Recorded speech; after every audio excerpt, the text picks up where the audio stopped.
How many of you would like to know how to bring up competent, independent children with healthy self-esteem? Come on, let's see hands. I can see for some of you it's already too late. Right? In DHL, we have systematically done that, brought up competent, independent problem solvers and managers, couriers and managers for the last 30-some years. I shall share with you how we do it systematically, and then I will wrap it up by telling you how we transform that system into bringing up our 3 lovely and capable daughters. First definition.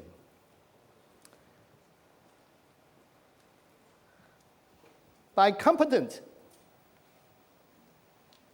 I mean by knowing how to solve the problems in front of you in every situation, or relevant each situation and relevant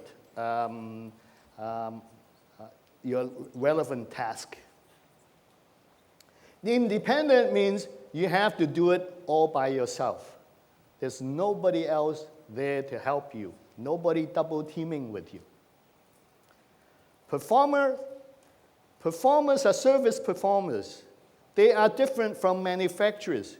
Service performers perform service right in front of your customers, and you have to reenact it every time, which is different from manufacturers who can make things thousands of miles away and then ship it to the customer.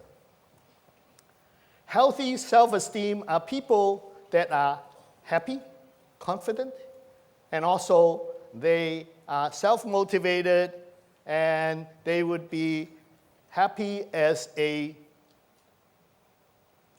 server, as a girlfriend, as a wife, and as a mother. And I would like to fast back to 38 years earlier. It's in 1972, I met Adrian Dorsey, the D of DHL, the senior partner of DHL. And DHL stands for Adrian Dorsey, Larry Hillblom, and Robert Lin. Dorsey, Hillblom, and Lin. It doesn't mean, some of you may think it means documents hopelessly lost. No. Right? Okay. So that's me, that's Adrian, and I'm sorry, that's not my wife, that's my secretary. I never marry my secretary, sorry.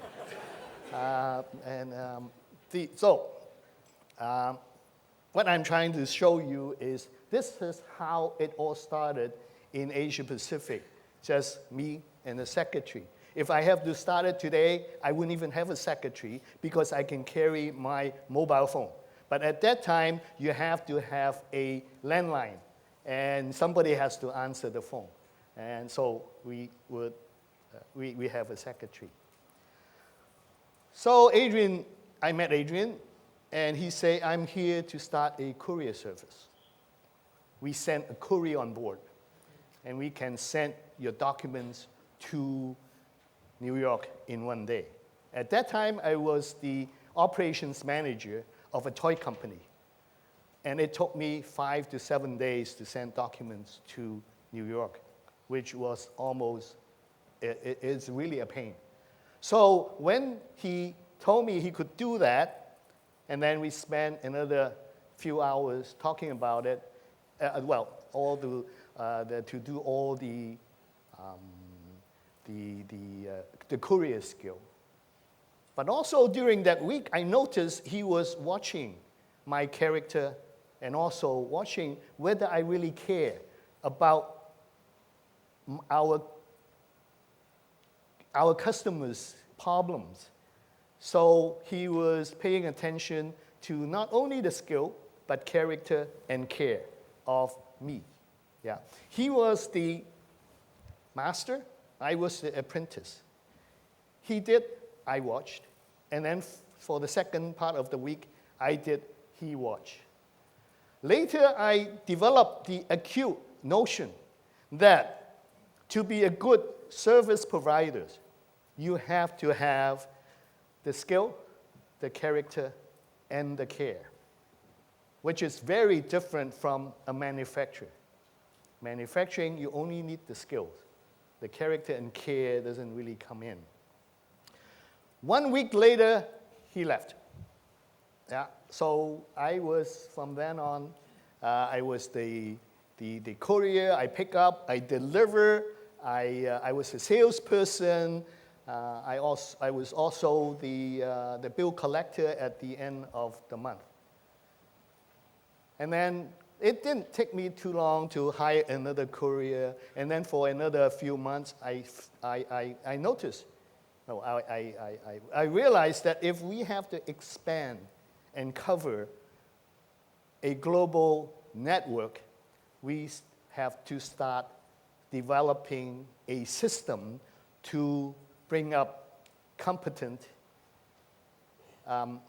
independent couriers and managers. And this is what I would like to share with you today. So, there are 5 pillars to the DHL philosophy of developing competent, independent problem solvers with healthy self-esteem. 1 is push decision to the lowest level. Make your courier learn their job as fast as possible. And we also make them the decision makers so that they practice decision making every day. You cannot ask somebody to make a decision and a good decision every 6 weeks. It has to be part of their life. And also, by making the right decisions, they become, they earn their self-esteem. They become confident.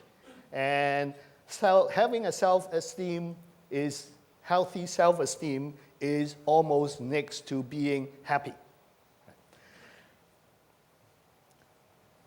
Second is strategic thinking has to be taught and must be taught so that they know what the big picture is, how they fit into the overall picture of the company, of their customers, and of their whole life. And that's the important part, so that they would not feel that they are a big clog or a big part in a global network. You can get very lost quickly in a global network. Number 3 is learn from your mistakes. It is invariably, unavoidably that we will make mistakes because what is right yesterday may not be right today. The airline schedule change, the weather changes, customs regulation change, so we have to learn from our mistakes. And when making mistakes is unavoidable, then not learning from your mistakes is unforgivable. So that's why we have that. We went into even saying you can make any mistake once, but tell everybody else so that they don't make your mistake.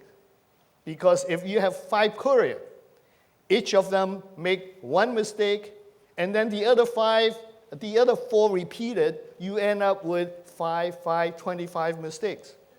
However, if 5 couriers make 5 mistakes and told everybody else, it remained 5 mistakes.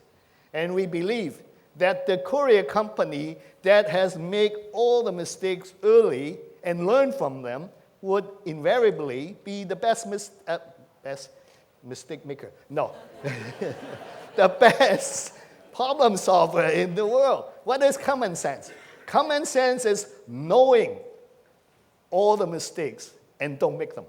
That is common sense. Now, how do we do that? Is we make the company's value an extension of the family value. We understood that family value is the only social viable values around the world. Everybody has a parent, most of us have siblings, and what we do is in TEDx, we practice what we call tribal leadership. I am the father, I am the uncle, you are the cousin, you are the nephew. So it is a relationship where you are safe to make mistakes. Because without that safety net, people would not tell you the mistakes. And you end up making all the mistakes, not learning from it, and that would be the most terrible things you can do. What we also did was, I thought the way that Adrian taught me was great. It is, he did, I watch, I did, he watched. When I'm ready, he left. So we used that model, and we use it. I mean, we make it official. We systematically build it so that it is a master and pupil, master and apprentice system. It is important because then the master not only passing the skill, but also passing the character and also passing the care, so that everybody would get the help. So those are the 5 pillars of the TEDx philosophy. Position to the lowest level, strategic thinking of the big picture, sharing the stick stories, the company is family, you're safe, I am okay, you are okay, and then also pass on the skill, character, and care. However, our couriers do not stay couriers all their life. Well, what we did was we created a owner-operator system where the good supervisors can take over one part of a city, and then we give it to them, set it up so that they can have their own business. We make them an entrepreneur, and they became our outsource agent, pickup and delivery agent. However, they still have to keep to the standard of the company. We also send the good managers to schools, to Singapore, Stanford, INSEAD, and also IMD, so that they can become regional managers. My first courier eventually became the regional operations manager of Asia Pacific. So, the I do and you watch master and apprentice work so well that we were able to expand to 125 countries in 15 years, first 15 years. Now, imagine, that is one new country every 5 weeks, and one new cities every every 8 days. Now, that is a record that we tried to get into the Guinness Book of Records, but by that time, it doesn't work, because now you can get on the internet and one flip of a switch and voila, you're in 250 countries. So they don't have the world is different. But for TEDx, you have to go in there, find an office, hire the first person, get the first car, rent the first office. And so, now, fast forward, 1978. Yeah, Helen and I got married, and we have 3 daughters. And Yana is our number 1. We use the same method. Yana is our number 1. We expose our children. Yeah, we expose our children to different activities and opportunities, but we never tell them what to do, where to go to university or where to study. Yana, our oldest, quit piano after 1 year. Everybody in Hong Kong has to play the piano. I think that's how the British keep up their employment, because they send individuators to come and test you. But Yana only played piano for 1 year, never did any sports except jogging. She loved to be MCs, and she loved to lead.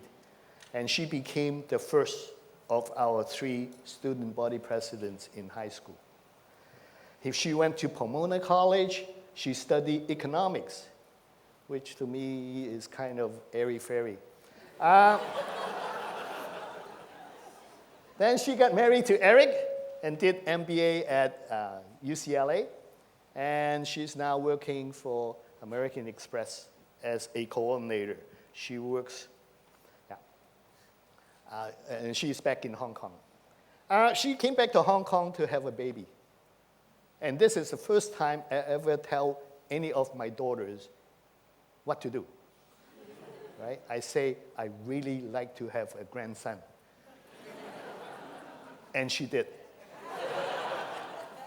See, in China, the leader's word is still the law. Our middle daughter, Anka, she acts, dances, she swims, she does the hurdle, she paints, and she played the piano. She went to Annenberg School of Communication at University of Pennsylvania. She did double major, double minor in 4 years. Throughout the 4 years, she only had 1 class of elective. The other one was satisfying those double major and double minor. And she graduated with magna cum laude. Yeah. So she danced 1 year in New York. She went to master in LSE, worked for South Bank Center for a while, now working at Young Vic, and she runs marathon and learned the cello and Tai Chi. The youngest one, Yanji, is the artist. She swims, dance, paint. She also went to Annenberg. She worked for Bloomingdale for 1 year and did the master's degree in fashion buying. Yeah. So that's how we brought up our competent, independent problem solvers with healthy self-esteem. So we practiced the pushing of decision, let them make their decision. We explain to them the big picture and share with them the mistakes, the story, and then the family loved them, and we were the role model. I do, you watch. So I leave you with some concluding thoughts, just 2, right? Marshall McLuhan said, medium is the message. I say, service is the server. Server comes to you as a package, the person. And then who she is how well she does. And the second one is Albert Einstein, saying E equal to mc squared. I give you E, Q is equal to SC squared. Quality of service is equal to skill, character, and care. Thank you very much.